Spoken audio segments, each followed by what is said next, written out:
اللہ تبارک و تعالیٰ نے آپ کو خلعت نبوت عطا فرمایا، اور نینوا ایک شہر ہوا کرتا تھا عراق میں، اس شہر کے لوگ آپ کی امت تھے۔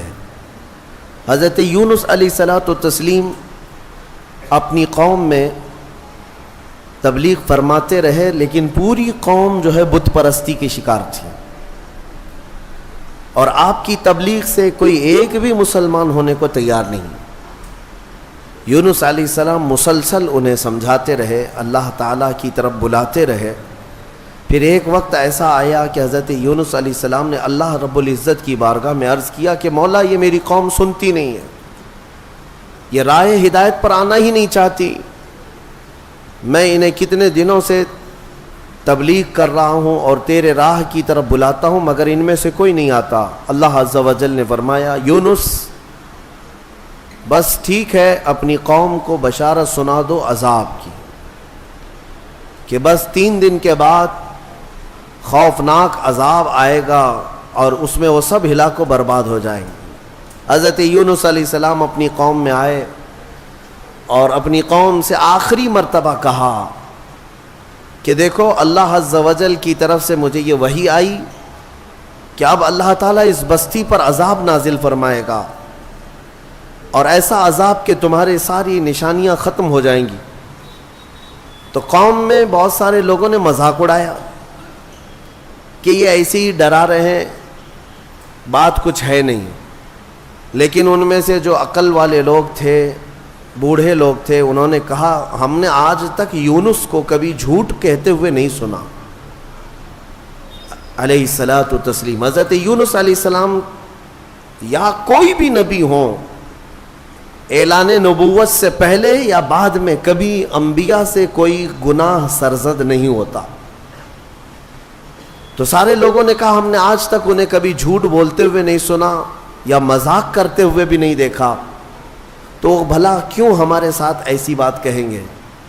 سوچو بچار میں تھے۔ پھر فیصلہ یہ کیا قوم نے کہ دیکھتے ہیں، 3 دن کا انہوں نے ٹائم دیا، اگر وہ 3 دن تک ہماری بستی میں ہی رہتے ہیں تو اس کا مطلب ہے یہ انہوں نے ایسی ڈرانے کے لیے کہا، اور اگر وہ نہیں رہتے ہیں بستی میں تو اس کا مطلب ہے کہ عذاب آئے گا۔ اور ہوا ایسی ہی۔ حضرت یونس علیہ السلام نے اپنی قوم کو ڈیٹ بتا دی، دن بتا دیا کہ اس دن تک عذاب آئے گا۔ اس سے پہلے حضرت یونس علیہ السلام بستی چھوڑ کر چلے گئے۔ اس بستی میں آپ نے قیام نہیں فرمایا۔ جس بستی میں عذاب آنے والا ہو، اللہ کے نبی نہیں رہتے۔ ہاں، جن بستیوں میں عذاب آیا ہے وہ نبیوں کے جانے کے بعد آیا ہے، نبی کے ہوتے ہوئے کسی قوم پر عذاب کبھی نہیں ہے۔ ہاں، کہ نبیوں کو بھی اس عذاب میں آنا ہوا ہو، نہیں، ایسا نہیں ہے۔ حضرت یونس علیہ السلام پہاڑیوں میں چلے گئے۔ اب بستی کے لوگوں نے دیکھا 1 دن باقی تھا جو میعاد کا تھا، جو بتایا ہوا تھا۔ تو لوگوں نے صبح اٹھ کر کے دیکھا تو آسمان پر گھنے بادل چھائے ہوئے ہیں، ڈر کا ماحول ہے، اور پوری بستی میں ایک عجیب سی کیفیت طاری ہے، یعنی سناٹا طاری ہے اور ہو کا عالم ہے۔ آسمان پر گھنگور گھٹائیں چھائی ہیں اور ڈراؤنی شکل کی بدلیاں۔ تو لوگ ڈر گئے اور کہا، یونس علیہ السلام سچ کہتے تھے، اللہ کا عذاب آنے والا ہے، ہم جس بت پرستی میں تھے اس سے ہمیں توبہ کرنا ہوگا۔ تو سارے کے سارے لوگ اپنے اپنے گھروں سے نکل آئے، بچے، بوڑھے، جوان، مرد، عورتیں، سارے کے سارے میدان میں جمع ہوئے اور رونے لگے، گڑ گڑانے لگے، توبہ کرنے لگے اللہ کی بارگاہ میں۔ اور پھر سبوں نے مل کر کے کہا، اے رب ذوالجلال، ہم اپنے پرانے تمام بتوں کو ختم کرتے ہیں، تو ہی ہمارا خالق ہے، تو ہی ہمارا رب ہے، ایک تیری وحدانیت پر ہم یقین کرتے ہیں۔ اور اللہ رب العزت کی وحدانیت کے وہ قائل ہوئے، ایمان لائے۔ تو پھر اس کے بعد اللہ تبارک و تعالیٰ قرآن میں ارشاد فرماتا ہے، لما آمنوا کشفنا عنہم العذاب، جب وہ لوگ ایمان لے آئے تو اللہ تعالیٰ نے اپنا عذاب ان سے ہٹا لیا، جو عذاب آ چکا تھا وہ ٹل گیا۔ بہت کم ایسا تاریخ میں ملا ہے کہ عذاب آیا ہو اور ہونے سے پہلے پھر چلا گیا ہو، لیکن جب بھی عذاب ٹلا ہے تو وہ توبہ کی برکت سے ٹلا ہے۔ جب قوم توبہ کرتی ہے اللہ عذاب اٹھا لیتا ہے، عذاب کو دور کیا۔ آج ہم نے تلاوت کیا اس میں پارے میں، اب وہ بستی والے سارے کے سارے مومن ہو گئے، ایمان لائے، اور اس کے بعد یونس علیہ السلام تو تھے ہی نہیں بستی میں۔ انہوں نے دیکھا، رات کو وہ محسوس کر رہے تھے کہ عذاب آنے والا ہے، آنے والا ہے، دور بیٹھ کر کے آپ دیکھ رہے تھے، لیکن پھر دن گزرتے ہی عذاب ٹل گیا، آسمان صاف ہو گیا، تو حضرت یونس علیہ السلام کے دل میں یہ خیال گزرا کہ اب واپس اگر میں بستی میں جاؤں تو کہیں لوگ مجھے جھوٹا نہ کہیں، میں نے اللہ کے عذاب سے انہیں ڈرایا تھا اور دن بھی بتایا تھا، عذاب نہیں آیا تو کہیں لوگ مجھے جھوٹا نہ کہیں۔ اس لیے یونس علیہ السلام اپنی بستی میں جانے کی بجائے ایک لمبے سفر پر چل پڑے، اپنی قوم کی طرف نہیں آئے۔ انہوں نے کشتی میں سواری کی اور نکل پڑے، ان کا ارادہ تھا بہت دور دراز علاقے میں چلا جاؤں گا۔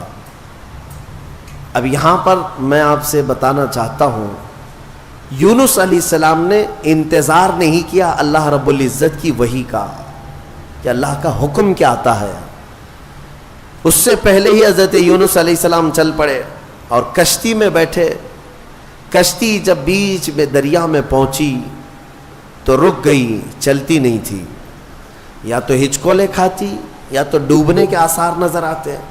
اور اس زمانے میں یہ مشہور تھا کہ اگر کسی کا بھاگا ہوا غلام کشتی میں سوار ہے تو کشتی آگے نہیں بڑھتی ہے، بیچ دریا میں پہنچ کر کے کشتی رک جایا کرتی، اس زمانے میں یہ مشہور تھا۔ تو جب کشتی بیچ دریا میں رکی تو لوگوں نے جو سوار تھے کہنا شروع کیا کہ لگتا ہے اس کشتی میں کوئی بھاگا ہوا غلام ہے، جس کی وجہ سے کشتی نہ آگے بڑھتی ہے اور بلکہ ڈوبنے جیسے آثار نظر آتے ہیں۔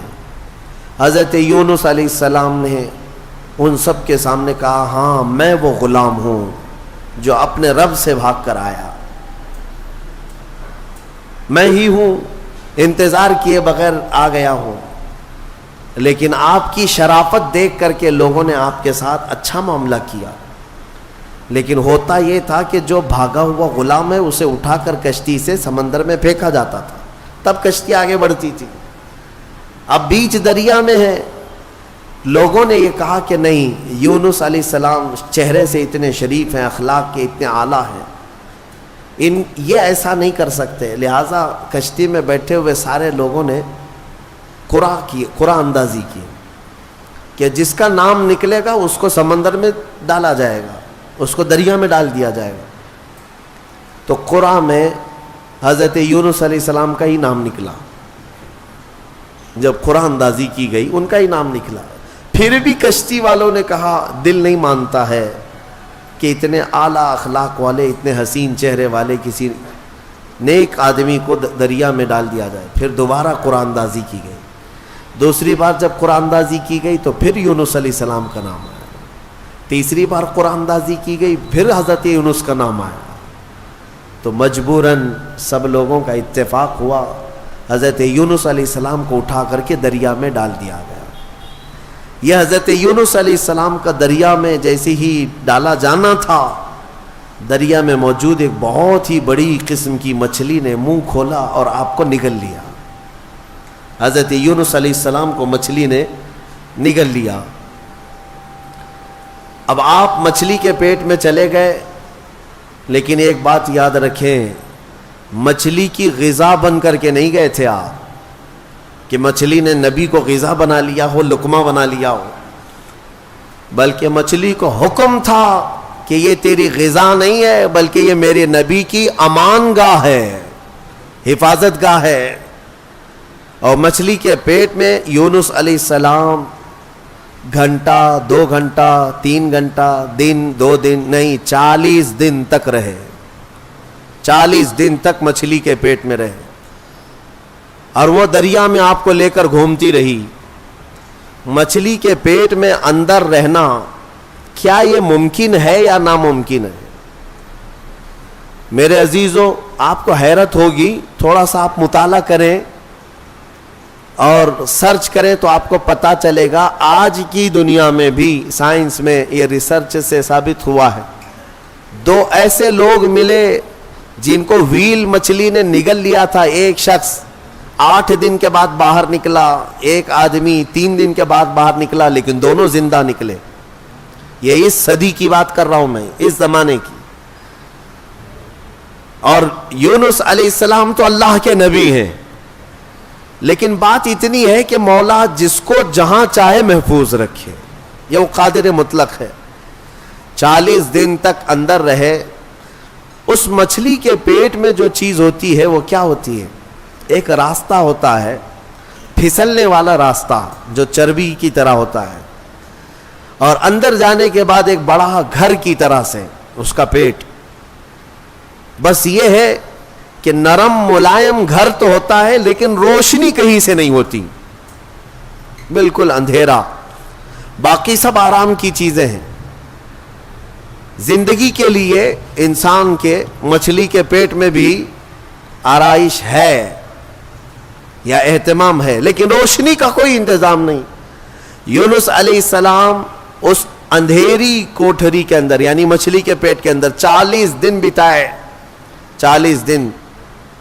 لیکن آپ کو میں بتاتا ہوں کہ یونس علیہ الصلوۃ والتسلیم مچھلی کے پیٹ میں جانے کے بعد مسلسل رب ذوالجلال کی بارگاہ میں دعا کرتے رہے کہ مولا تو مجھے معاف فرما دے, میں اپنی بستی سے جلد چلا آیا تیرے حکم کا انتظار کیے بغیر, مجھے تو معاف فرما دے. یہ دعا چلتی رہی یہاں تک کہ قرآن کہتا ہے وَظَنُّونِ إِذْ ذَهَبَ مُغَاضِبًا فَظَنَّ أَن لَّن نَّقْدِرَ عَلَيْهِ فَنَادَىٰ فِي الظُّلُمَاتِ أَن لَّا إِلَٰهَ إِلَّا أَنتَ سُبْحَانَكَ إِنِّي كُنتُ مِنَ الظَّالِمِينَ. رب تعالیٰ فرماتا ہے مچھلی والا, ذنون کہا گیا یونس علیہ السلام. یونس علیہ السلام کا ایک لقب آیا ہے ذنون, مچھلی والا. جب ناراض ہو کر کے نکلا اپنے شہر سے, اپنی بستی سے, تو مچھلی کے پیٹ میں پہنچا دیا گیا. فنادا فی الظلمات, اللہ فرماتے پھر اندھیریوں میں اس نے پکارا. اندھیریوں میں, ظلمات کہتے اندھیری, اتنی اندھیریاں کہ ہاتھ بھی نظر نہ آئے. اندھیریوں میں اس نے پکارا. کیا پکارا یونس علیہ السلام نے؟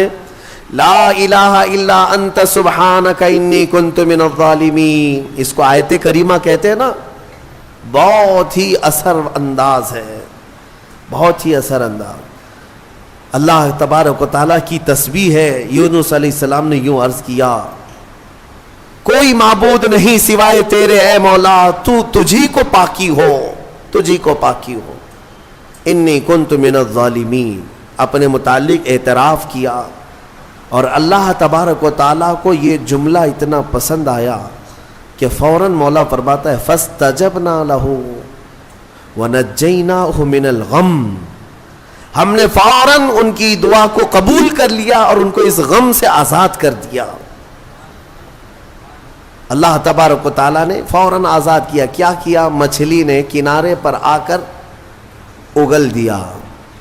اور حضرت یونس علیہ السلام باہر آئے.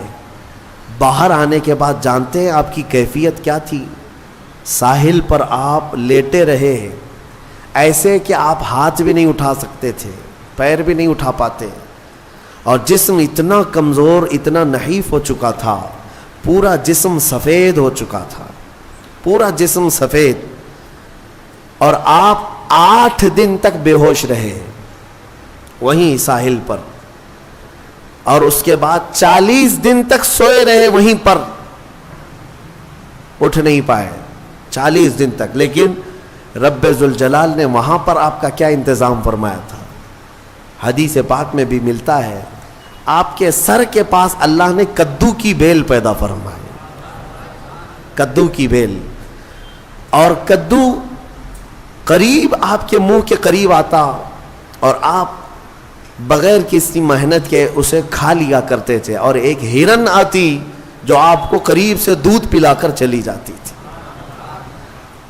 آپ کو میں حدیث پاک بتاؤں, حضور پاک صلی اللہ تعالی علیہ وسلم کے پاس ایک صحابی نے کدو پیش کیا, تو میرے آقا صلی اللہ تعالیٰ علیہ وسلم نے لیا اور مسکرایا اور فرمایا یہ میرے بھائی یونس کا پھل ہے، اور حضور نے اسے پسند فرمایا.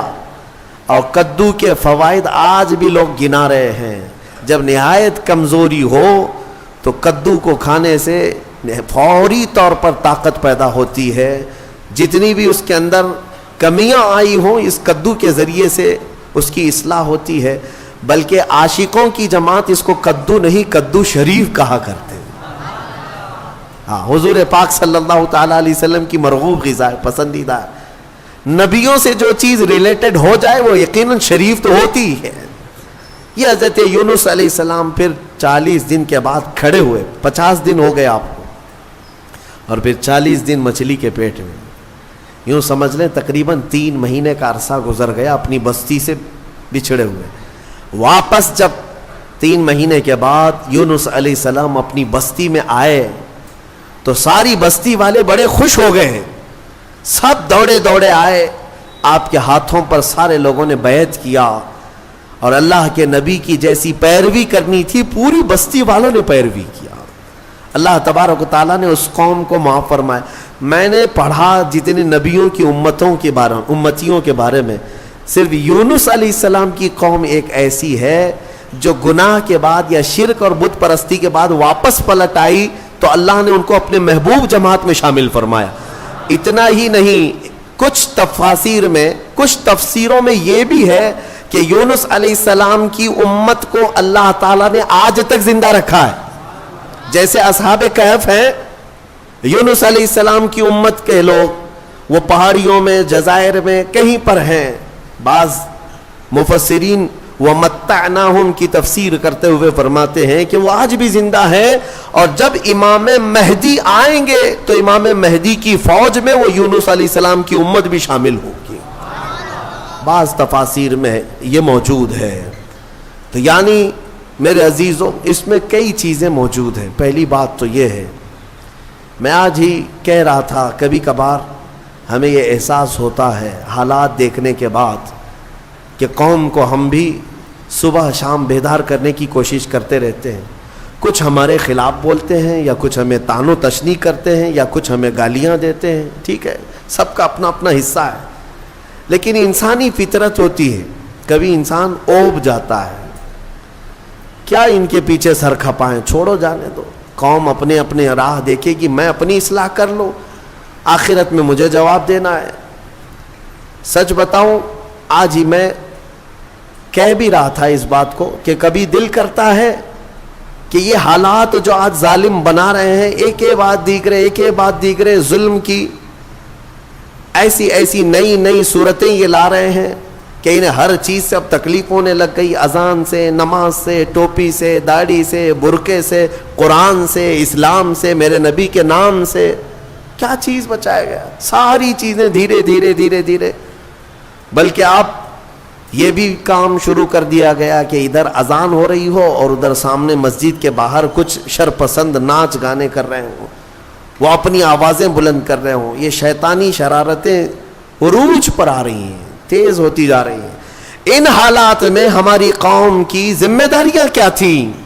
کیا یہ آپس میں گتھم گتھا رہے، علماء کی ٹانگ پکڑ کر کے کھینچے، ایک دوسرے کو قتل کرنے کے منصوبے بنائے؟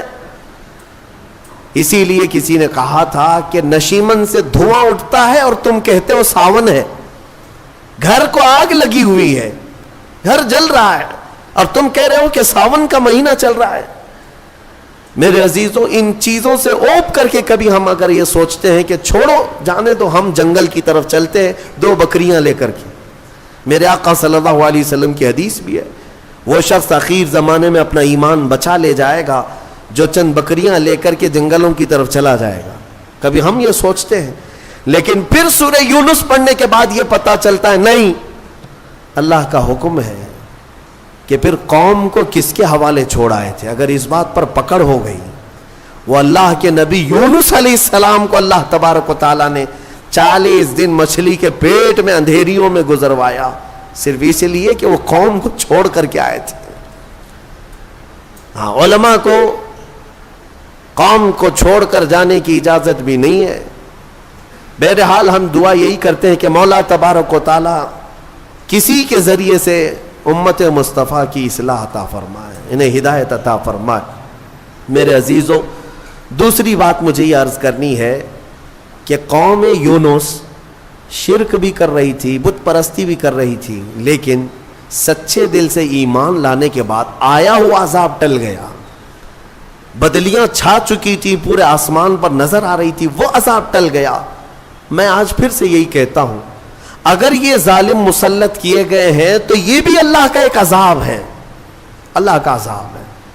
تمہارے سروں پر اگر نیچ قسم کے لوگوں کو مسلط کیا جا رہا ہے تو یہ عذاب ہے، اور عذاب ٹلنے کے لیے توبہ ضروری ہے۔ اجتماعی طور پر اگر آج بھی لوگ توبہ کی طرف آ جائیں اور سچے دل سے اپنے اخلاق اور اپنے اعمال کی اصلاح کر لیں تو مجھے امید ہی نہیں بلکہ یقین ہے کہ مولا ان ظالموں کو کیفر کردار تک پہنچائے گا اور پھر تمہیں کھویا ہوا وقار ضرور عطا فرمائے گا۔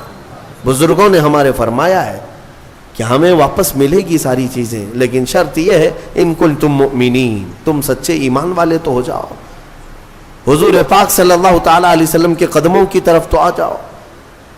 اور سبوں نے جگہ جگہ کر کے تمہیں یہ پیغامات دیے ہیں، اٹھو وگرنہ حشر نہ ہوگا پھر کبھی، دوڑو کہ زمانہ چال اپنی چل گیا۔ بہت شارٹ ٹائم تمہارے پاس ہے اے میرے عزیزوں، لمیٹڈ پیریڈ میں تمہاری زندگی ختم ہونے والی ہے۔ مجھے کبھی کبھار یہ سوچ کر کے حیرت ہوتی ہے کہ ہمارے بچوں کا مستقبل کیا ہوگا، وہ کس قدر چیلنجز سے ان کی زندگی گزرے گی پتہ نہیں ہے۔ آج علماء کی کثرت ابھی بھی موجود ہے، جبکہ آج آپ کے حالات یہ ہیں کہ کوئی ایک بھی اپنے بچے کو عالم بنانا نہیں چاہتا، حافظ نہیں بنانا چاہتا۔ ختم ہو جائیں گے، یہ ختم ہو جائیں گے، یہ محرابیں خالی ہو جائیں، اذان دینے کے لیے کوئی ملتا نہیں ہے۔ اور یہ حدیث پاک میں ملتا بھی ہے، حضور پاک صلی اللہ علیہ وسلم نے ارشاد فرمایا کہ لوگ اپنی نمازوں کی امامت کے لیے ڈھونڈا کریں گے اور کوئی نہیں ملے گا، پھر لوگ جاہلوں کو اپنا سردار بنائیں گے، وہ زمانہ آئے گا۔ ان چھوٹے بچوں کا میں سوچتا ہوں کہ یہ کیسے چیلنجز سے ان کی زندگی گزرے گی۔ آج کتے بھونک رہے ہیں اور سر چڑھ کر کے ناچ رہے ہیں، انہیں نشہ ہے، غرور ہے، گھمنڈ ہے، تخت کا، طاقت کا، حکومت کا، اور آپ دیکھ رہے ہیں یہ کے بعد دیکھ رہے یہ ظلم کی نئی نئی داستانیں لکھنا چاہتے ہیں۔ جو چیز کبھی سنا بھی نہیں تھا وہ اب ٹاپک شروع ہو چکے ہیں۔ مسجدوں کی تاریخ نکالی جائے گی۔ میں آپ کو آج سے کئی سال پہلے کہتا تھا، آج پھر سے میں کہتا ہوں، یاد رکھنا بات یہاں تک بھی آئے گی کہ تمہارا کلمہ طیبہ بھی انہیں گڑنے لگ جائے گا، کلمہ طیبہ بھی تمہارا لا الہ الا اللہ کہنا ان کے لیے گڑنے اور چبھنے لگ جائے گا۔ پھر وہ اس بات پر بھی آئیں گے کہ تم ہمارے خداؤں کا انکار کرتے ہو۔ ظاہر سی بات ہے، کلمہ طیبہ ہے ہی بنیادی اس بات پر ہے۔ وہ یہ ان حالات کی طرف میں صرف اس لیے بار بار تنبیہ کرتا ہوں کہ اگر آج ہم اپنے اخلاق اور اعمال کی اصلاح نہیں کریں گے تو کل کا آنے والا دن ہمارے لیے اور بھی اندھیریاں لے آئے گا اور بھی سخت ترین ہوگا۔ بہرحال سورہ یونس کے اختتام ہو چکے۔ سورہ توبہ کی آخری آیت مجھے عرض کرنی تھی جو بڑی فضیلت والی بھی ہے۔ دو آیتیں ہیں اور بڑی فضیلت والی آیتیں ہیں، جس میں اللہ تعالیٰ فرماتا ہے لَقَدْ جَاءَكُمْ رَسُولٌ مِّنْ أَنفُسِكُمْ عَزِيزٌ عَلَيْهِ مَا عَنِتُّمْ حَرِيصٌ عَلَيْكُمْ بِالْمُؤْمِنِينَ رَءُوفٌ رَحِيمٌ۔ تحقیق کہ تمہارے پاس ایک ایسا رسول آیا جسے تمہارا تکلیف میں پڑنا دیکھا نہیں جاتا، اس رسول کو برداشت نہیں ہوتا تمہارا تکلیف میں پڑنا۔ ایک صفت میرے رسول کی یہ بتائی، عزیز علیہ ما عنتم، رسول کو یہ گوارا ہی نہیں ہوتا کہ امت تکلیف میں ہو۔ حریص علیکم بالمؤمنین، اور اس رسول کی دوسری عادت یہ ہے کہ اگر سب سے زیادہ کسی بات کی وہ رسول طلب رکھتا ہے تو صرف تمہارے ایمان کی، کہ تم ایمان والے ہو جاؤ۔ اور پھر تیسری چیز رب تعالیٰ فرماتا ہے رؤوف الرحیم، نہایت ہی نرم دل اور رحم کرنے والا شفیق رسول تمہارے پاس آیا۔ یہ تین صفات لے کر کے میرے مصطفیٰ تشریف لائے۔ میرے عزیزوں، آج پھر سے میں نوجوانوں کو بیدار کرتا ہوں. تمہیں پتا ہے کہ تمہارے درد پر ہاتھ رکھنے والا کون ہے؟ آج تمہارا حقیقی مسیحا کون ہے؟ کون ہے جو تمہارے کرب کو، تمہارے غم کو سمجھ سکتا ہے؟ آج دنیا میں کوئی نہیں ہے. جس کے سامنے جا کر ذکر کرو گے وہ مذاق اڑائے گا. تم اپنے غم کی داستان کسی کو سناؤ گے تو کل وہ 4 لوگوں میں کہے گا دیکھا فلاں کیسی بلا میں مبتلا ہے. لیکن ایک ذات محمد الرسول اللہ کی ہے، میرے آقا صلی اللہ تعالی علیہ وسلم، جن کی صفت ہی قرآن یہ کہتا ہے کہ تمہارا تکلیف میں پڑنا رسول کو دیکھا نہیں جاتا. ایک حدیث کا مفہوم میں بتا رہا ہوں. ایک حدیث کا مفہوم فرماتے ہیں میرے آقا صلی اللہ تعالی علیہ وسلم کہ اگر کسی امتی کے تلوے میں کانٹا بھی چبھ جائے تو اس کے درد کا احساس حضور کو ہوتا ہے. حضور اس کا احساس کرتے ہیں. لیکن یہ امت کا کیا؟ کبھی رسول پاک صلی اللہ علیہ وسلم کی عزت کا بھی احساس نہیں رکھتی، ان کے ناموس کا، ان کی محبت کا خیال نہیں رکھتی. سب کو اپنی اپنی من مانی کرنی ہے، اپنی طبیعت کی سننی ہے، مجھے اپنی خواہشات پہ جینا ہے. حضور کیا چاہتے ہیں وہ کسی کو نہیں چاہیے آج. لیکن اس رسول کریم صلی اللہ تعالی علیہ وسلم نے اپنی پوری زندگی امتی امتی کہا یا نہیں کہا؟ ہر گھڑی امتی امتی کہا. معراج کی شب میں بھی جا کر کے میرے آقا نے اللہ کی بارگاہ میں یہی سوال کیا کہ مولا میری امت کی بخشش میرے حوالے فرماتے. معراج کی شب میں قبر کی گود میں بی بی آمنہ کے ہاں دودھ پینے کے ایام میں اور پھر مدینہ طیبہ کے احوال میں رسول کریم صلی اللہ تعالی علیہ وسلم نے سب سے زیادہ یاد کیا ہم جیسے نکموں کو یاد کیا، ہم جیسے گنہگاروں کو یاد کیا، بلکہ رویا بھی کرتے تھے اپنی امت کی یاد میں. اعلیٰ حضرت فاضل بریلوی رضی اللہ تعالیٰ عنہ فرماتے ہیں اللہ کیا جہنم اب بھی نہ سرد ہوگا، رو رو کے مصطفیٰ نے دریا بہا دیے. کس بات پر رویا کرتے تھے؟ ماں عائشہ صدیقہ فرماتی ہیں کہ رات کو بستر پر سوئے ہوتے رسول پاک صلی اللہ علیہ وسلم، پھر اچانک بستر چھوڑ کر اٹھ جاتے، عبادت کے لیے کھڑے ہو جاتے. کھڑے ہوتے اتنا کہ فجر ہوتی، اور حضرت عائشہ فرماتی ہیں حضور کی پنڈلیاں سوج جاتی تھیں، میں کپڑے سے سینک سینک کر کے نرم کیا کرتی. اور کبھی اگر بجلی کڑکے باہر یا ابر چھا جائے حضور اپنے گھر سے باہر نکل آتے، ہاتھ پھیلا کر مولا کی بارگاہ میں دعا کرتے کہ مولا ان بجلیوں کو دور کر دے، اس ابر کو ہٹا دے. حضرت عائشہ فرماتی ہے میں پوچھا کرتی کہ میرے آقا آپ جب بھی بجلیاں کڑکتی ہیں ابر چھاتا ہے تو کیوں گھبراتے؟ آپ فرماتے اے عائشہ پچھلی امتوں پر جب بھی عذاب آتا تھا تو پہلے بجلیاں آتی تھی پھر ابر چھاتا تھا، تو میں اسی بات کا خوف رکھتا ہوں کہ کہیں یہ ابر اور یہ بجلیاں میری امت پر عذاب نہ بن جائیں. میں اللہ کی بارگاہ میں دعا کر کے ان چیزوں کو ٹال دیا کرتا ہوں. کون ہے؟ اسی لیے اعلیٰ حضرت نے فرمایا تھا جو نہ بھولا ہم غریبوں کو رضا، یاد اس کی اپنی عادت کیجیے. اے سنی مسلمانوں، اگر حضور کو یاد نہ کرو گے تو پھر کس کو یاد کرو گے؟ نبی پاک صلی اللہ تعالی علیہ وسلم کے متعلق ایک بات میں صرف اتنی کہہ دوں، رونگٹے کھڑے ہو جاتے ہیں، جسم میں کپ کپی طاری ہو جاتی ہے.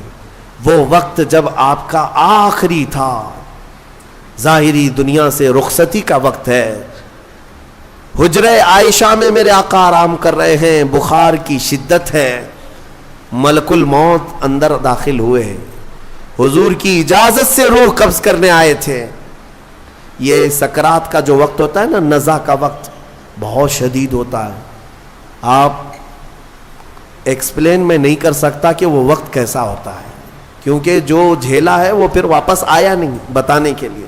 نزع کا وقت، اس میں انسان اپنے ماں باپ کو بھول جاتا ہے، پہچان نہیں پاتا اپنے بیٹوں کو بیٹیوں کو، حتیٰ کہ بعض نزع کی کیفیت اتنی سخت ہوتی ہے کہ اپنا نام بھول جاتا ہے، نہیں یاد رہتا، اپنے آپ کو بھول جاتا ہے نزع کے وقت. لیکن میرے مصطفیٰ کریم صلی اللہ تعالی علیہ وسلم اس کیفیت میں جب نزع کا وقت تھا، ملک الموت قریب آئے تو کیا پوچھا جانتے ہیں؟ پوچھتے ہیں اے اسرائیل یہ نزع کا وقت بڑا سخت ہوتا ہے، بہت درد والا ہوتا ہے. بتا تو ذرا کیا میری امت کو بھی اس حالت سے گزارا جائے گا؟ جو نہ بھولا ہم غریبوں کو رضا. اس کیفیت میں ہر کوئی اپنے آپ میں رہتا ہے. اگر وہ رسول نزا کے وقت بھی اگر اپنی امت کو یاد کرتے ہوں تو کیا امت پر اتنا بھی حق نہیں ہے کہ آج اپنے حبیب پاک کی عزت کے لیے اور حضور پاک صلی اللہ تعالی علیہ وسلم کی ناموس کے لیے جو بہانے بازیاں کی جا رہی ہیں؟ میرے عزیزوں، بہرحال کہنے کو بہت ساری چیزیں ہیں. بعض کو ایسا لگتا ہوگا کہ ہم کوئی فیلڈ بنا رہے ہیں، ہمارا اب بچا کیا ہے. میں جس طرح آپ کے درمیان بیانات کر رہا ہوں سب کو پتا ہے، بہت سارے لوگ ڈرتے بھی ہیں، بہت سارے لوگوں کو پتا ہے کہ کیا ہونا ہے، ان کے ساتھ کیا کیا جائے گا. لیکن میں صرف یہی چیز محسوس کرتا ہوں، جب تک اللہ نے آواز دی ہے یا جب تک اللہ نے طاقت دی ہے، یہ امانت منتقل کر دی جائے، ورنہ قبر میں جا کر میرے مصطفیٰ کریم صلی اللہ علیہ وسلم کی بارگاہ میں شرمندہ نہ ہونا پڑے، ذلیل و رسوا ہونا نہ پڑے. کیونکہ سامنا تو اس رسول کا کرنا ہی ہے، قبر میں ہو یا حشر میں ہو. اگر رسول کریم صلی اللہ تعالی علیہ وسلم نے پکڑ کر پوچھ لیا کیا تو اسی جگہ سے آیا ہے جہاں سے مجھے گندی گالیاں دی جاتی تھیں اور تو سن کر کے خاموش رہا کرتا تھا، ہمارے پاس جواب کیا رہ جائے گا؟ اے میرے عزیزوں، بات میں صرف اتنی عرض کرنا چاہتا ہوں کہ قرآن اس رسول کے بارے میں کہتا ہے عزیز علیہ ما عنتم. اس رسول کو تمہارا تکلیف میں پڑنا برداشت نہیں. تمہارا تو تمہارا، وہ ایک لکڑی کے رونے کو بھی برداشت نہیں کرتے، وہ ایک ہرن کے رونے کو برداشت نہیں کرتے. امتی تو بہت الگ بات ہے. حدیث میں ملتا ہے جس لکڑی کو پکڑ کر میرے آقا خطبہ دیتے تھے جمعہ کو، ایک بار حضور نے چھوڑ دیا اس کو، وہ لکڑی رونے لگی اور اس کی آواز پوری مسجد میں آ رہی تھی. حضور بیچ خطبے سے اتر آئے اور جا کر کے اس لکڑی کو اٹھایا، سینے سے لگایا. صحابہ نے پوچھا حضور یہ کیا بات ہے؟ کہا جو تم آواز سن رہے تھے یہ لکڑی کے رونے کی آواز ہے. کیوں رو رہی تھی؟ اس لیے کہ مجھ سے جدا ہونے کے غم میں رو رہی تھی. میں اس کو اپنے ہاتھ میں رکھا کرتا تھا اور چھوڑ دیا تو میرے غم میں رو رہی تھی، لیکن اس کا رونا مجھ کو دیکھا نہ گیا، میں خطبے سے اتر آیا. وہ رسول ہے. اگر ایک لکڑی جدائی کے غم میں روئے تو میرے آقا ممبر سے نیچے آ جائیں. امتی روئے تو کیا وہ رسول ہمارے خوابوں میں نہیں تشریف لائیں گے؟ اسی لیے علامہ عبد الرحمن جامی نے رو رو کر کے یہ لکھا تھا تنم فرسودہ جاں پاراز ہجراں یا رسول اللہ، دلم پشمردہ آواراز عصیاں یا رسول اللہ. وہ ملا عبد الرحمن جامی ایک عاشق رسول تھا، ایک فنا فی الرسول. یہ نعت فارسی کی ہے، کبھی ہو سکے تو ترجمہ پیش کروں گا، جس کے ایک ایک لفظ میں مٹھاس ہے، ایک ایک لفظ میں درد ہے. حج پہ جا کر کے علامہ عبد الرحمن جامی نے نعت لکھا اور کہا کسی کو نہیں سناؤں گا، سب سے پہلے جا کر میرے مصطفیٰ کے روضے پر سناؤں گا، حضور کے روضے پر کھڑا ہو کر کے سناؤں گا. اس میں کہا کیا گیا ہے؟ تنم فرسودہ جاں پاراز ہجراں یا رسول اللہ.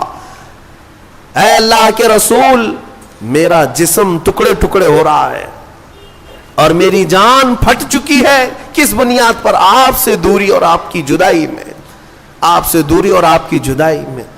گناہوں کی وجہ سے میرا دل مرجھا رہا ہے، اے اللہ کے رسول کرم فرما دیں. اور پھر کہتے ہیں علامہ عبد الرحمن جامی، چسوئے من گزر آری من مسکین ناداری، فدائے نقش نالینت کنن جاں یا رسول اللہ. اے اللہ کے نبی، کبھی مجھ جیسے مسکین اور غریب آدمی کے گھر کی طرف آپ کا گزر ہو جائے.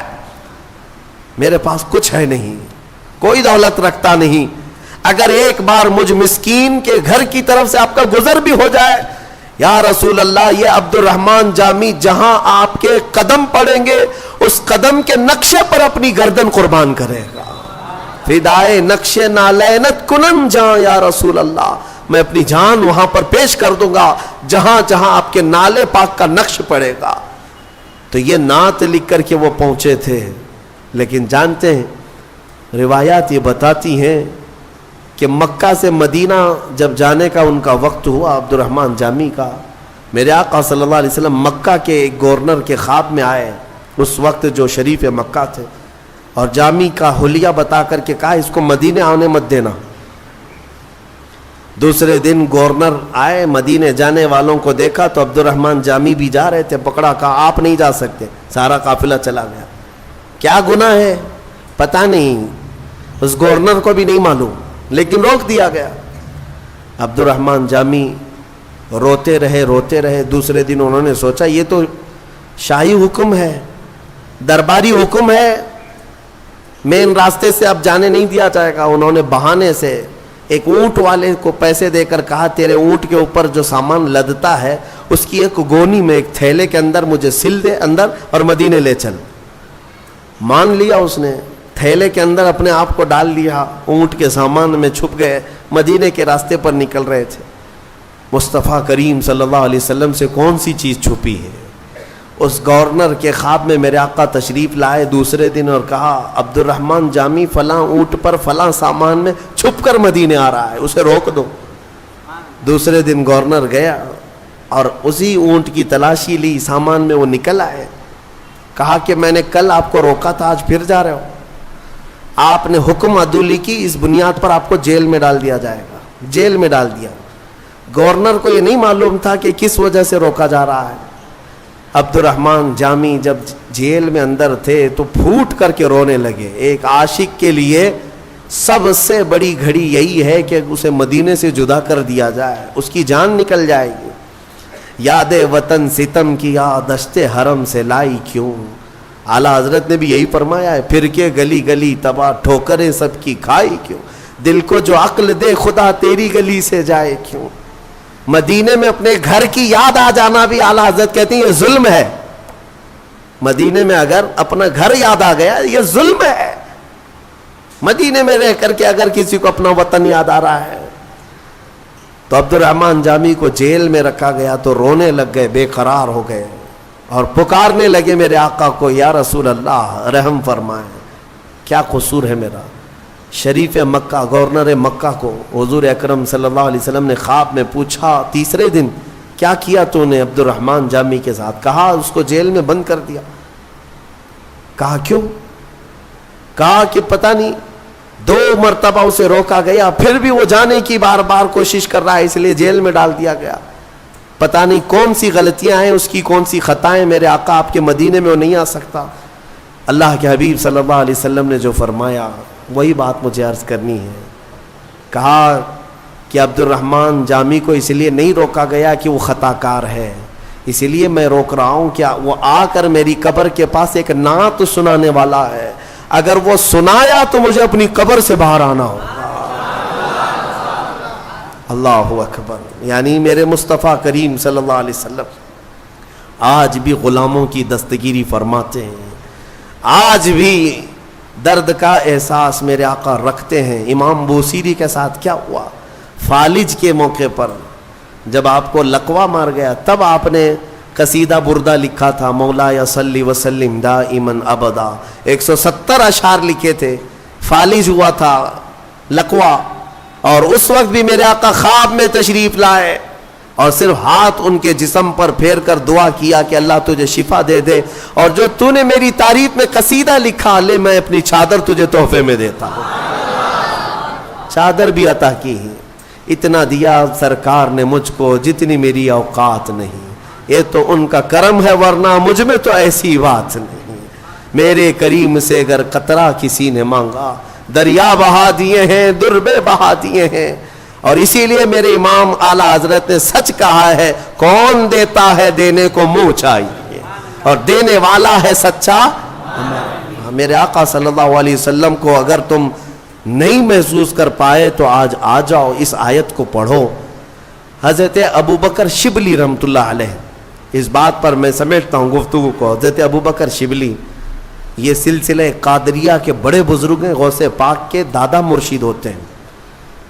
حضرت ابوبکر شبلی رحمۃ اللہ تعالی علیہ، آپ نے خواب میں ایک عالم دین کو دیکھا، نہیں، ایک عالم دین نے خواب میں حضرت ابوبکر شبلی کو دیکھا کہ رسول کریم صلی اللہ تعالی علیہ وسلم کے بالکل بغل میں بیٹھے ہوئے،